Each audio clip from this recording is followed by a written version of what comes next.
Hello बच्चों, आइए प्रश्न को देखते हैं। दिए गए चित्र में रेखाखंड एडी और बीई क्रमशः से भुजाओं बीसी और एसी पर लंब है, तो दिखाइए कि। और यहाँ पे देखो एक त्रिभुज दिया गया है और इसके लिए दिखाना है त्रिभुज एडीसी समरूप है त्रिभुज बीईसी के।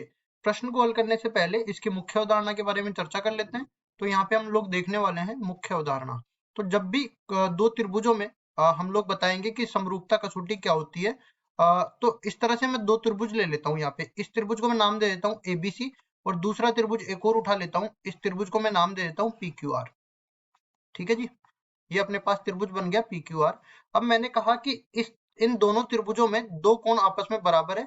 ठीक है, ये ए पी के बराबर है और बी जो है वो क्यू के बराबर है। तो यहाँ पे मैं लिख भी देता हूँ कोण बी ए सी जो है वो बराबर है कोण क्यू पी आर के, और इसी तरह कोण पी क्यू आर जो है वो बराबर है कोण एबीसी के। इस तरह से दोनों कोण आपस में बराबर हो गए। अगर दो कोण आपस में बराबर हो गए दोनों त्रिभुजों में, तो हम ए समरूपता कसौटी यहाँ पे लगा सकते हैं। ए समरूपता कसौटी से दोनों त्रिभुज आप देख लेंगे संगत भाग कौन कौन से है।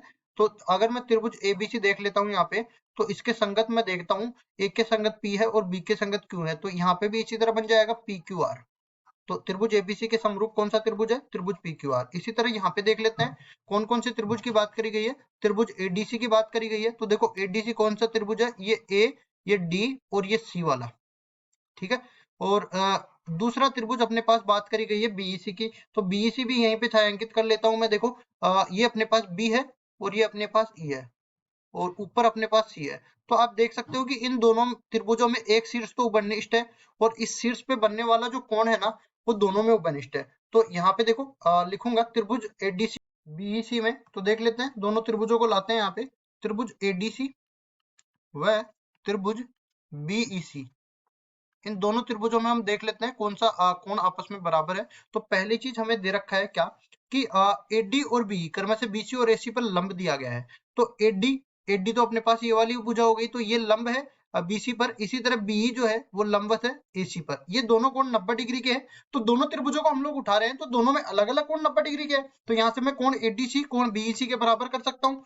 लिखते हैं कोण एडीसी जो है वो बराबर है कोण बीईसी के। और क्यों बराबर है? क्योंकि दोनों ही कोण 90 डिग्री के दे रखे हैं, लंबवत है ना। और इसके बाद में देखो ये वाला कोण दोनों में उपनिष्ठ है। ठीक है, कोण सी। तो कोण सी देखो इस वाले में तो क्या हो जाएगा एसीडी, और इस वाले में बीसी। तो कोण एसीडी कोण ए सी डी ये बराबर है कोण बीसीई। और ये क्यों बराबर है? क्योंकि दोनों ही कोण आपस में उपनिष्ठ है दोनों त्रिभुजों में। अगर दो कोण आपस में बराबर हो गए तो हम तीसरे कोण की बात नहीं करेंगे, अगर वो बराबर है चाहे बराबर नहीं है। वैसे बराबर होगा क्योंकि त्रिभुज के तीनों कोणों का योग 180 डिग्री के बराबर होता है। दो कोण बराबर है तो तीसरा भी बराबर ही होगा। लेकिन यहाँ दोनों कोणों के लिए हम लोग लगाते हैं ए समरूपता कसौटी से। ए समरूपता कसौटी से दोनों त्रिभुज कौन कौन से त्रिभुज?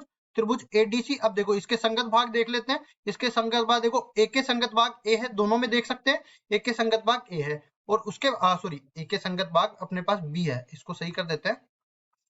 यहाँ पे एक के संगत भाग बी है और डी के संगत भाग अपने पास देखो डी के संगत ई है, तो ई यहाँ पे रखेंगे। और देखो सी के संगत सी है दोनों में। तो त्रिभुज एडीसी समरूप हो गया त्रिभुज बीईसी के। इस तरह से मुख्य अवधारणा का उपयोग करके हमने ये सिद्ध करके बता दिया। यही हमारा उत्तर हो जाएगा। आशा करता हूँ ये सवाल आपको समझ में आया होगा। धन्यवाद।